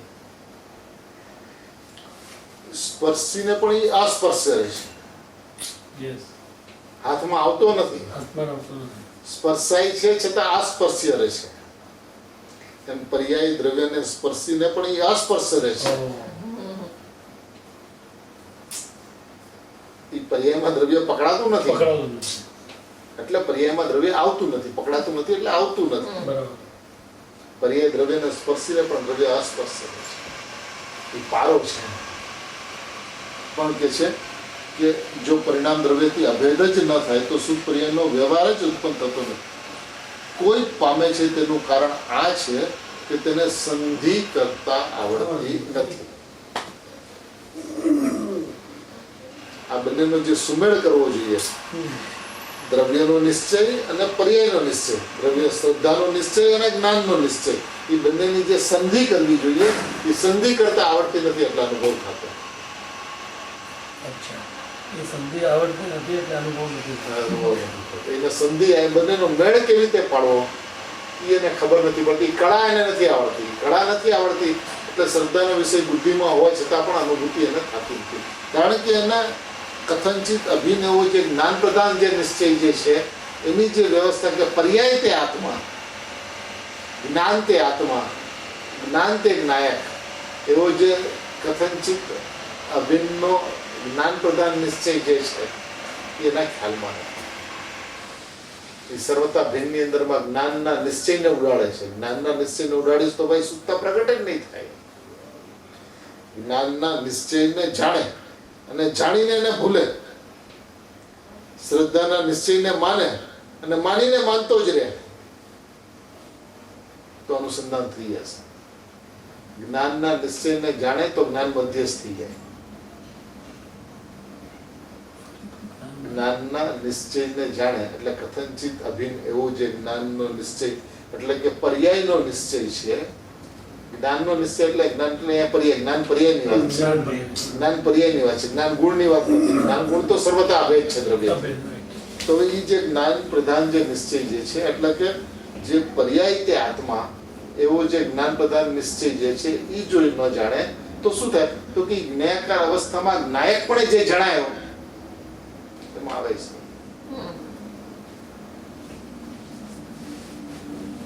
અને એમાં નો આવે તો જ્ઞાન મધ્યસ્થ નો થાય. બરાબર. અને જ્ઞાયક જણાયો તો જાણવાનું ન રહે. જ્ઞાન મધ્યસ્થ ક્યારે થાય? કે કાં તો હું જ્ઞેયને જાણું છું તો મધ્યસ્થ નો થાય, અને કાં તો જ્ઞાયકને જાણવું છે તો મધ્યસ્થ નો થાય. બે સિચ્યુએશનમાં આને જાણું છું તો મધ્યસ્થ નો થાય, અને જ્ઞાયક ને જાણવો છે તો મધ્યસ્થ નો થાય. તો મધ્યસ્થ થાય કેવી રીતે? કે જ્ઞાયક જણાયો જણાયો જણાયો. ઓ જણાયો, જાણવું ક્યાં છે? શું જણાયો? ક્યાં જણાયો? ક્યાં જણાયો નહીં? શું જણાયો? જ્ઞાયક જણાયો. તો પછી જમ્પ મારે છે જ્ઞાયક પર. જ્ઞાન મધ્યસ્થ થયું, શ્રદ્ધાએ બળ આપ્યું, દ્રવ્ય ઉપર તરાપ મારી, હું તો જ્ઞાયક, અનુભૂતિ થઈ ગઈ. આ એની સંધિ છે. બરાબર. આ મેળવણ છે. કેવણ છે. દહીં જામી હશે એટલે દ્રવ્યના નિશ્ચયને જાણે અને જ્ઞાનના નિશ્ચયને ન જાણે એટલે પર્યાયના નિશ્ચયને ન જાણે તો પણ ન જાણે. દ્રવ્યના નિશ્ચયને જાણે, પર્યાયના નિશ્ચયને જાણે, દ્રવ્યના નિશ્ચયને માને, દ્રવ્યના નિશ્ચયને માને, પર્યાયના નિશ્ચયને જાણે પણ માને નહીં એટલે આદર ન કરે. માનવું એટલે આદર કરવો, સત્કાર કરવો. દ્રવ્યના નિશ્ચયને જાણે અને માને, જ્ઞાનના નિશ્ચયને જાણે પણ માને નહીં. તો જેને માને એનો આદર કરે, એનો સત્કાર કરે, એનો સન્માન કરે તો હું દ્રવ્ય, હું જ્ઞાયક, અનુભૂતિ થઈ જાય છે.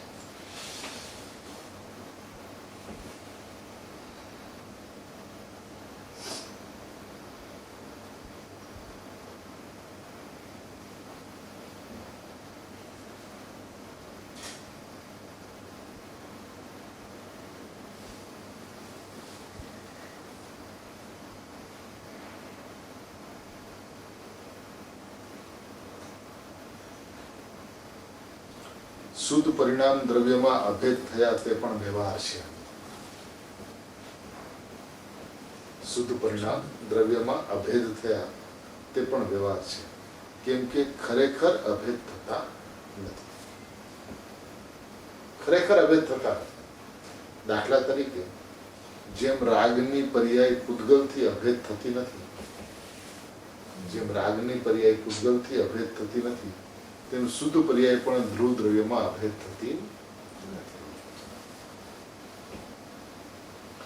એ જ સમયે જ્ઞાનના પક્ષથી વિચારીએ તો પર્યાય દ્રવ્યમાં તન્મય પણ થાય છે.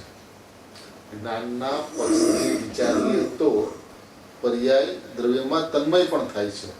જ્ઞાની શ્રદ્ધાના વિષયને અધિકપણે રાખીને, જ્ઞાની શ્રદ્ધાના વિષયને અધિકપણે રાખીને જ્ઞાનના વિષયને બરોબર જાણે છે. શ્રદ્ધાના વિષયને અધિકપણે રાખે છે અને જ્ઞાનના વિષયને બરાબર જાણે છે.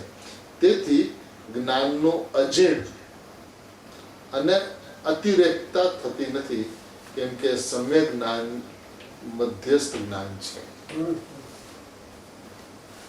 સમ્યક જ્ઞાન જે છે મધ્યસ્થ જ્ઞાન છે. સમ્યક જ્ઞાનમાં જ જ્ઞાન મધ્યસ્થ થાય છે. થાય કોને?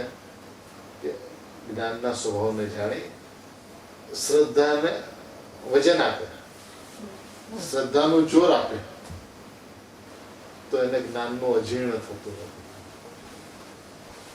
જૈન દર્શન 12 અંગમાં ફેલાયેલું છે, 12 અંગમાં શુદ્ધાત્મા પ્રસરેલો છે. શ્લોકમાં કહ્યું કે જે વચસી રમંતે દિવ્ય ધનીમાં એક શુદ્ધાત્માને જ ઉપાદેય કહ્યો છે. આનંદમય સ્વાનુભૂતિના 12 અંગનો સાર સમાઈ જાય છે. 12 અંગને ઉકેલવા હોય તો આત્માનુભવ, બસ તે એક જ ચાવી છે. 12 અંગને ઉકેલવા હોય તો એક આત્માનો અનુભવ, બસ એક ચાવી છે, બીજી કોઈ ચાવી નથી.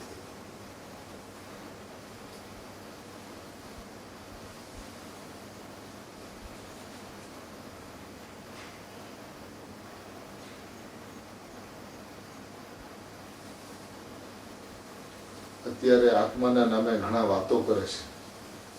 અત્યારે આત્માના નામે ઘણા વાતો કરે છે. સાધારણ માણસને બધું સરખું લાગે છે.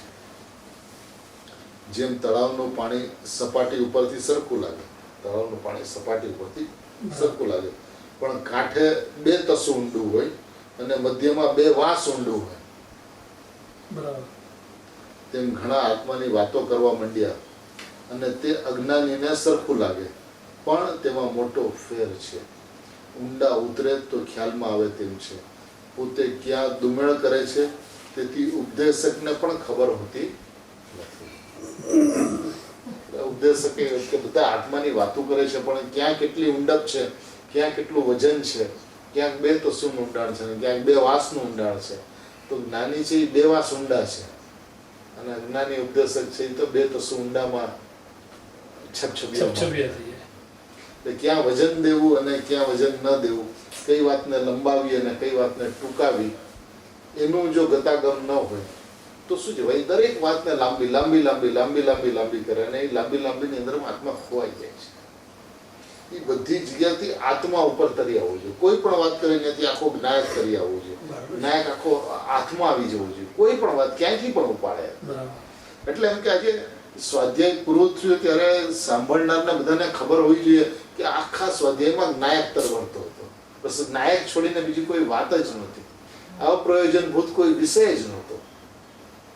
દ્રષ્ટાંતને છે ને ભાઈ, ગુરુદેવ હંમેશા કહેતા ભાઈ દ્રષ્ટાંતને કોઈ દિવસ લંબાવવા, લંબાણ કરવું હોય તો સિદ્ધાંત નું કરવું.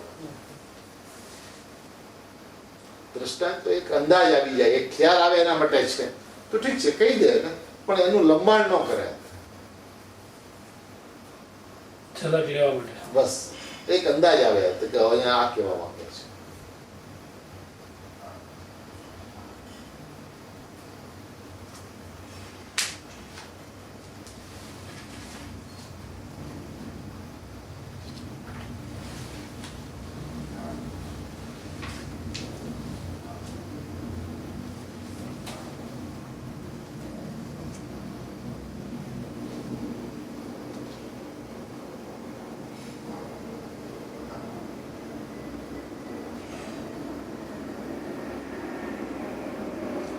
તત્કાલ સમ્યક દર્શન જો કરવું હોય તો આ વસ્તુ દર્શન થવાની વાત અને વિધિ આ છે. ગુરુદેવનું વચન છે, તારા સ્વરૂપમાં 2 પડખા છે, એક સામાન્ય અને બીજું વિશેષ. એ 2 છે તેમાંથી વિશેષને જોવાની આંખ, બે જે છે, એક સામાન્ય અને એક વિશેષ, તેમાંથી વિશેષને જોવાની આંખ સર્વથા બંધ કરી દઈને, વિશેષને એટલે પર્યાયને જોવાની આંખ છે એને સર્વથા બંધ કરી દઈને ઉઘાડેલા દ્રવ્યાર્થિક ચક્ષુ વડે જો. બે ચક્ષુ છે, આ એક આંખને એકદમ સર્વથા બંધ કરી દે તો એ ઉઘાડેલું જે દ્રવ્યાર્થિક ચક્ષુ છે એનાથી વસ્તુ જો, તેમાં દ્રવ્ય છોડીને બીજું કઈ દેખાશે, પર્યાયને જોવાનું છોડી દે. જુઓ, વિશેષને જોવાની આંખને કથનચિત ઉઘાડીને અને કથનચિત બંધ કરીને અથવા તેને ગૌણ કરીને એમે વાત લીધી નથી. કથનચિત પર્યાયને જોવાની જે ચક્ષુ છે, પર્યાય ચક્ષુ, એને ઉઘાડ કે કથનચિત બંધ કર અથવા તો કાંઈ ગૌણ કર, એમ વાત નથી લીધી. અહો, આ તો તત્કાલ સમ્યક દર્શન એટલે કે વસ્તુ દર્શન થવાની વાત છે. તત્કાળ પર્યાયને જોવાનું બંધ કરી દીધું એટલે દ્રવ્યને જોનારું જ્ઞાન ઉઘાડ્યું એમ કે છે. ઉઘડી ગયું, પર્યાયને જોવાનું બંધ કર્યું તો દ્રવ્યનું જ્ઞાન ઉઘાડ્યું એમ કે છે. ઉઘાડવાનું નથી, ઉઘડ્યું.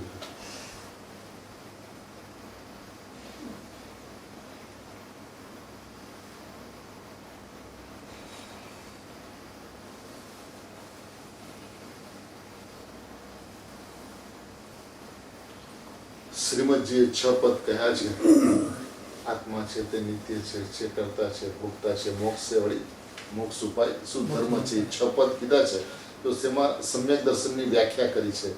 તો એ 6 પદ જોવા તો ખરા ને, એવો ગુરુદેવનો પ્રશ્ન છે. ઉત્તર, ભાઈ અહીં તો એમ કહે છે કે 6 પદોના જે ભેદ છે, 6 પદોના જે ભેદ છે તેને પણ જોનારી આંખને સર્વથા બંધ કરી દઈને, એ આત્મા છે ને, એ નિત્ય છે ને, એ કરતા છે, એવા બધા ભેદને જોનારી આંખને સર્વથા બંધ કરી દઈને દ્રવ્યને જોનાર પ્રગટ જ્ઞાનરૂપ દ્રવ્યાર્થિક નહીં વડે જો. આહા, કોઈને ઝીણું પડે તો ધ્યાન દઈને સાંભળવું બાપુ. આ તો અમૃતના ઘર છે, માંડ માંડ બહાર આવ્યું છે તો એને ધીમેથી સાવધાન થઈને સાંભળવું, સમજવું. આહા, આવો સમય ક્યારે આવે ભાઈ?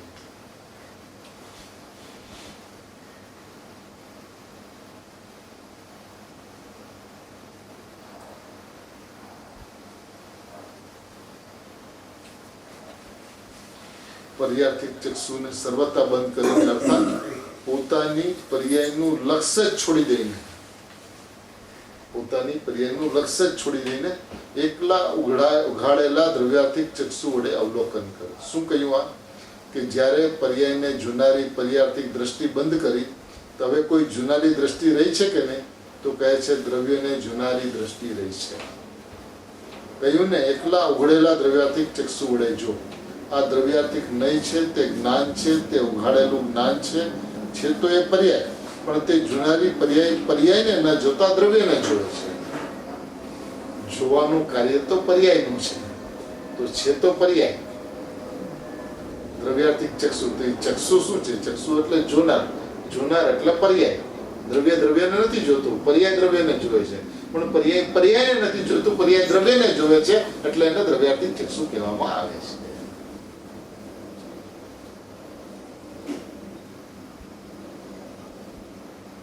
પર્યાયને જાણનારી પર્યાય સર્વથા બંધ કરે છે, પણ જ્ઞાન સર્વથા બંધ થયું નથી. જ્ઞાન તો ઉઘડેલું છે અને દ્રવ્યને જાણે છે. આવી વાતો ભાઈ, આ 3 લોકના નાથની દિવ્ય વાણી છે.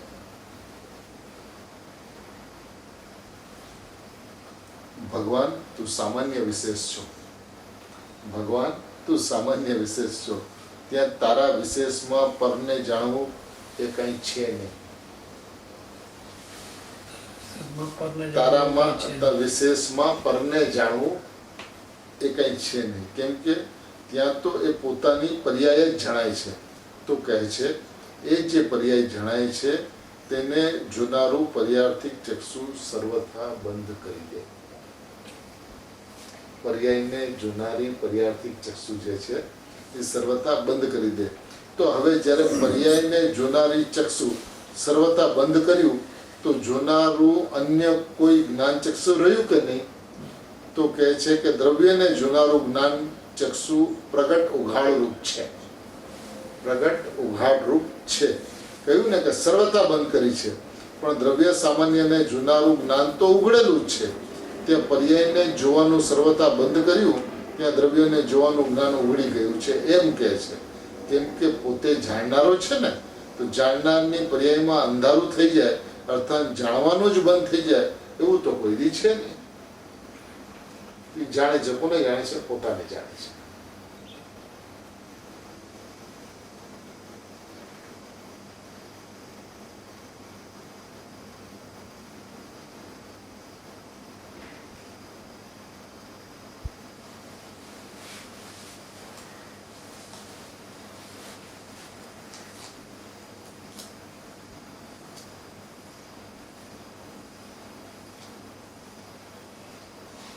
અભિન્ન શું કામ કહેવામાં આવે છે પર્યાય દ્રવ્યને? તો કે પ્રદેશ એક હોવાથી પ્રમાણ તેને અભિન્ન કહે છે. આકાશનું એક ક્ષેત્ર છે, આકાશનો એક પ્રદેશ છે, માટે પ્રમાણ એને અભિન્ન કહે છે. અભિન્ન છે નહીં. આકાશના એક ક્ષેત્રમાં છે દ્રવ્ય, પર્યાય આકાશના એક ક્ષેત્રમાં છે. દ્રવ્યનું ક્ષેત્ર અને પર્યાયનું ક્ષેત્ર એક છે એમ નહીં.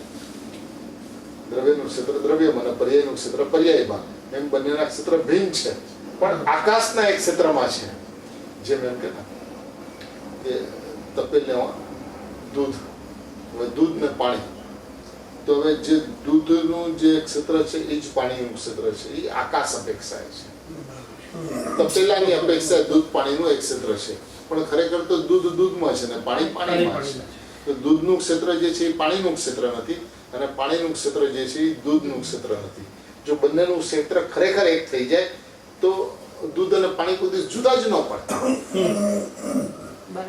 તો જે સમયે એક ક્ષેત્રમાં છે એમ કહેવામાં આવે છે, તપેલાના એક ક્ષેત્રમાં છે અથવા આકાશના એક ક્ષેત્રમાં છે. પણ જે દૂધનું જે ક્ષેત્ર છે એ પાણીનું ક્ષેત્ર નથી, અને પાણીનું ક્ષેત્ર છે એ દૂધનું ક્ષેત્ર નથી. બંને એક ક્ષેત્ર હોવા છતાં બંનેના ક્ષેત્ર ભિન્ન ભિન્ન છે. એવી રીતે દ્રવ્ય અને પર્યાય આકાશના એક ક્ષેત્ર તો છે, પણ જે દ્રવ્યનું ક્ષેત્ર જે છે એ પર્યાયનું ક્ષેત્ર નથી, ને જે પર્યાયનું ક્ષેત્ર છે એ દ્રવ્યનું ક્ષેત્ર.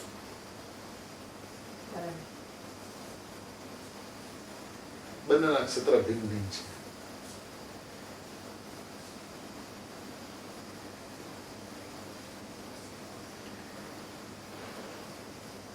પ્રમાણ અભિન્ન કહે જ છે એવું પણ નથી. ભિન્ન અભિન્ન બંને કહે છે, પરંતુ એકાંત ભિન્ન છે એવું જોર દીધા વિના પર્યાયમાંથી દ્રષ્ટિ ઉઠશે નહીં.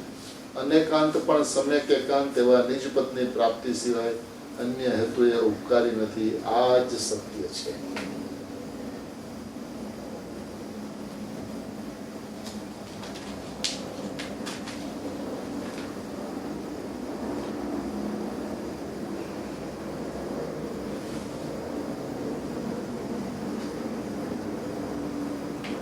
પૂજ્ય ગુરુદેવના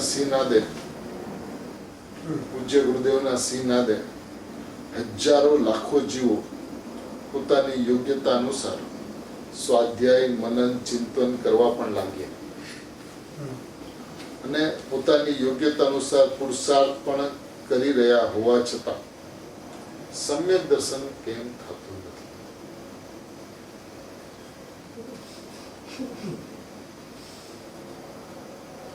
એવી કઈ ભૂલ ઘર કરી અંદર છુપાઈને બેઠી છે જે ચરમ લક્ષ ત્રિકાળ ધ્રુવ ભગવાનના ભેટા થવા દેતી નથી?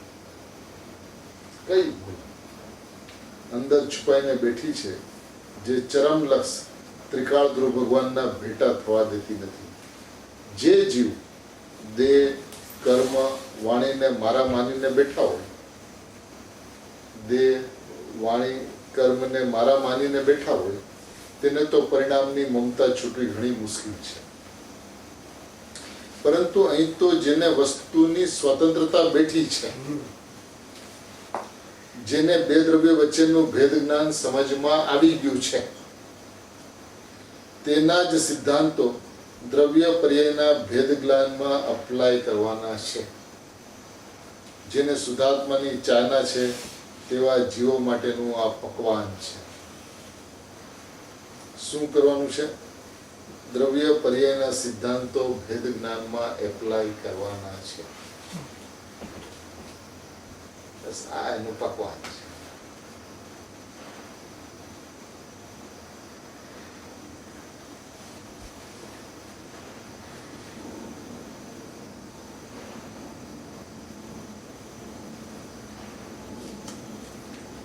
જૈન દર્શનની શરૂઆત સર્વથાથી જ થાય છે, કથનચિતથી થતી જ નથી. કેમ કે સર્વપ્રથમ શ્રદ્ધાનો વિષય તો નક્કી કરવો પડશે. શ્રદ્ધાનો વિષય સમ્યક એકાંત હોય કે સમ્યક અનેકાંત? શ્રદ્ધાના વિષયમાં કથનચિત આવે કે સર્વથા આવે? નયનના વિષયને આગળ કરે તો શ્રદ્ધા બળવાન થાય કે પ્રમાણના વિષયને આગળ કરે તો દ્રવ્ય દ્રષ્ટિ પ્રગટે? બધું જ ઉપાદેય છે એમ નથી. નય અને પ્રમાણ બંનેનો વિષય સરખો જ છે એમ નથી. તેને ચુનાવ તો કરવો પડશે, નક્કી તો કરવું પડશે.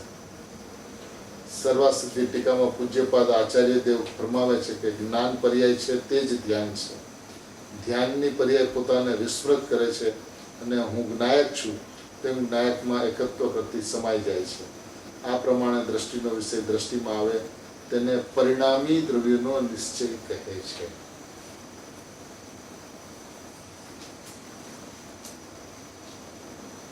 પછી 300 જયસન આચાર્ય દેવે ગાથા 320 કહ્યું, સકલ નિરાવરણ અખંડ એક પ્રત્યક્ષ પ્રતિભાસમય અવિનશ્વર શુદ્ધ પારિણામિક પરમ ભાવ લક્ષણ નિજ પરમાત્મા દ્રવ્ય તે જ હું છું, પરંતુ એમ ભાવતો નથી કે ખંડ જ્ઞાન રૂપ હું છું.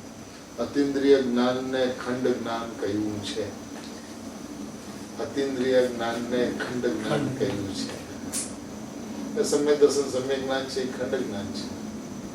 કેમ કે સાધકને તેમાં સર્વાર્પણતા હોતી નથી. દ્રવ્યની દ્રષ્ટિ થતા જ પોતે આનંદથી છલકાઈ જાય છે.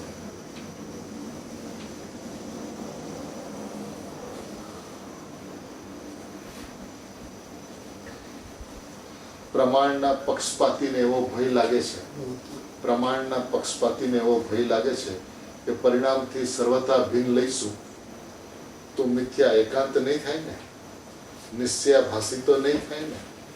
અરે ભાઈ, તેમાં સમ્યક એકાંત થતા તને સમ્યક અનેકાંતનો અનુભવ થશે.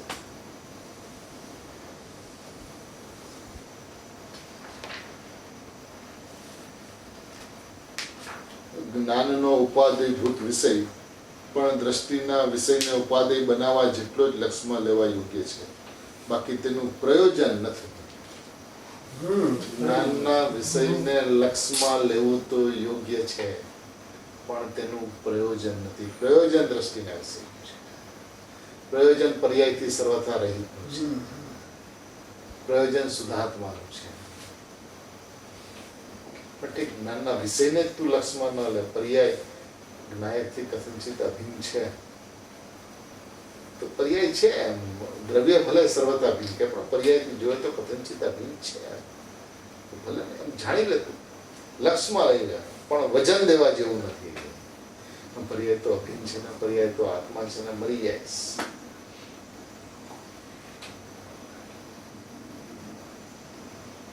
પર્યાયની ભાષા તું બોલમાં. બરાબર. તું તો દ્રવ્યની ભાષા બોલ. તું તો દ્રવ્યની વાત કર.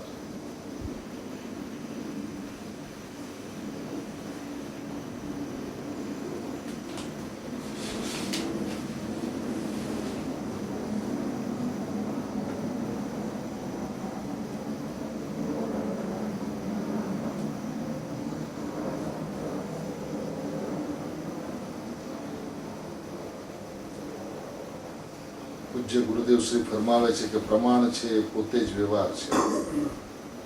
પ્રમાણ છે એ પોતે જ વ્યવહાર છે. તેથી પ્રમાણ પોતે સદભૂત વ્યવહારનો વિષય છે, નિશ્ચયનો નહીં.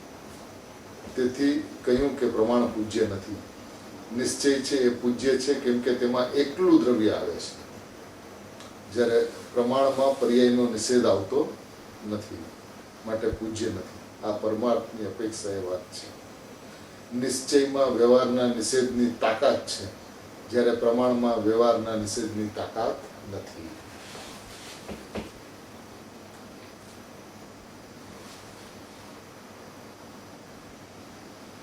નિષ્કર્ષ એ નીકળ્યો કે જ્યાં ત્યાં કથનચિત ન લગાડાય, અપેક્ષા સમજીને કથનચિત લગાડાય.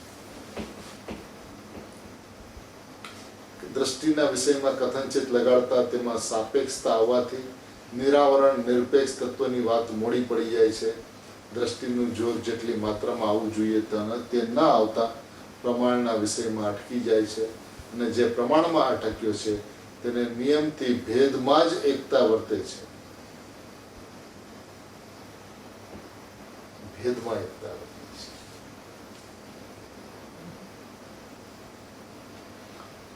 પ્રશ્ન: અજ્ઞાન ટળ્યું નથી, જ્ઞાની થયો નથી. અજ્ઞાન ટળ્યું નથી, જ્ઞાની થયો નથી. અને ભાવેન્દ્રિયમાં સ્વીકારું કે દ્રવ્યથી પર્યાય સર્વથા ભિન્ન છે.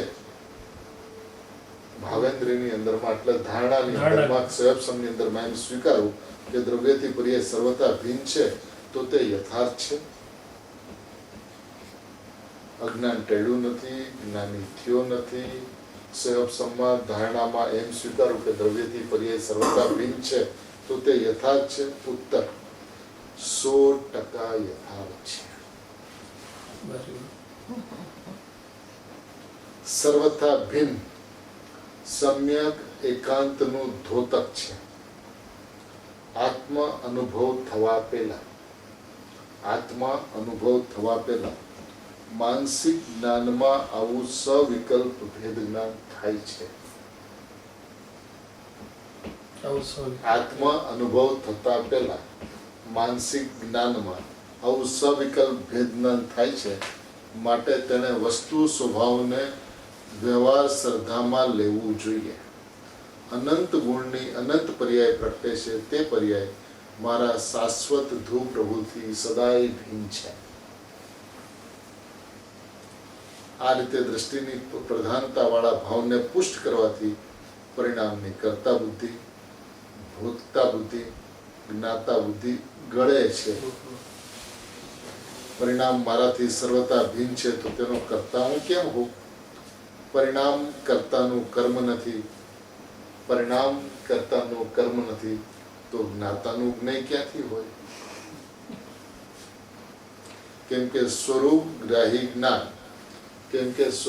ગ્રાહી જ્ઞાન અભેદ ગ્રાહી જ હોય છે.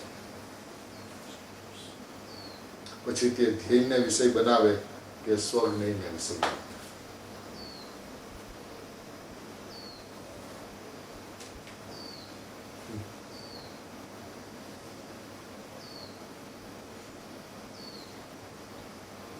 સર્વથા ભિન્ન કેનારને દ્રષ્ટિનો વિષય હાથમાં આવી જશે.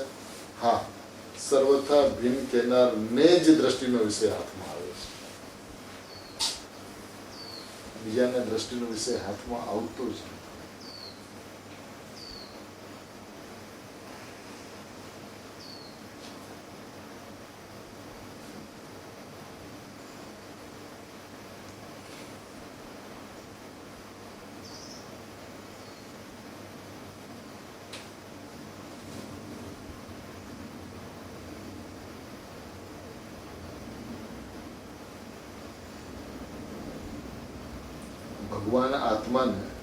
ભગવાન આત્માને અનુભવવા માટે ગ્રહું છું. અનુભવવા માટે ગ્રહું છું તેવા ગ્રહણ ત્યાગથી આત્મા શૂન્ય છે.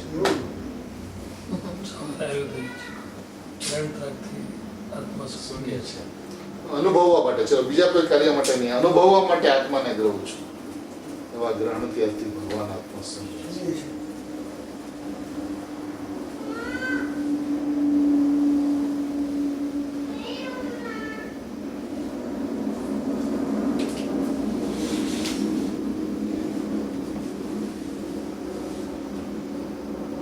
ત્રિકાળી શ્રદ્ધા ગુણની અપેક્ષા વિના સમ્યક દર્શન પ્રગટ થાય છે. શ્રદ્ધા ગુણની અપેક્ષા વિના સમ્યક દર્શન જે છે શ્રદ્ધા ગુણની પર્યાય છે ને, તો એ સમ્યક દર્શનની પર્યાય થઈ તો એને શ્રદ્ધાની અપેક્ષા છે એમ નથી. એ પર્યાય નિરપેક્ષ જ છે એ નિરપેક્ષ. ગુણની સાપેક્ષતા નથી રાખતો. સમ્યક દર્શનની પર્યાય શ્રદ્ધા ગુણની અપેક્ષા ન રાખે, સમ્યક જ્ઞાનની પર્યાય જ્ઞાન ગુણની અપેક્ષા ન રાખે, સમ્યક ચારિત્રની પર્યાય ચારિત્ર ગુણની અપેક્ષા ન રાખે, એનું નામ સમ્યક છે.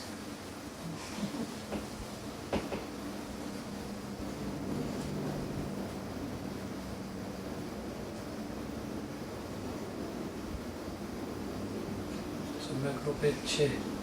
ના, સમ્યક રૂપે છે એમને નિરપેક્ષ સમ્યક રૂપે પરિણમે છે. એને સમ્યક રૂપે પરિણમવા માટે કોઈના આધારની જરૂરત નથી.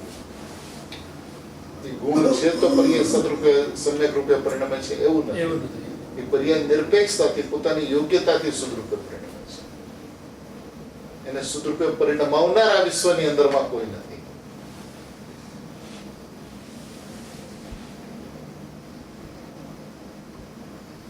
દ્રવ્ય પણ એનું કારણ નથી.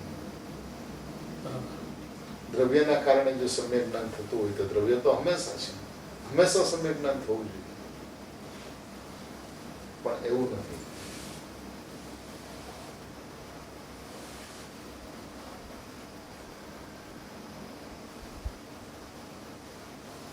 ગુરુ પરમ કૃપાળુ અનંત ઉપકારી શ્રી સદગુરુ દેવનો જય. જીનવાણી માતનો જય.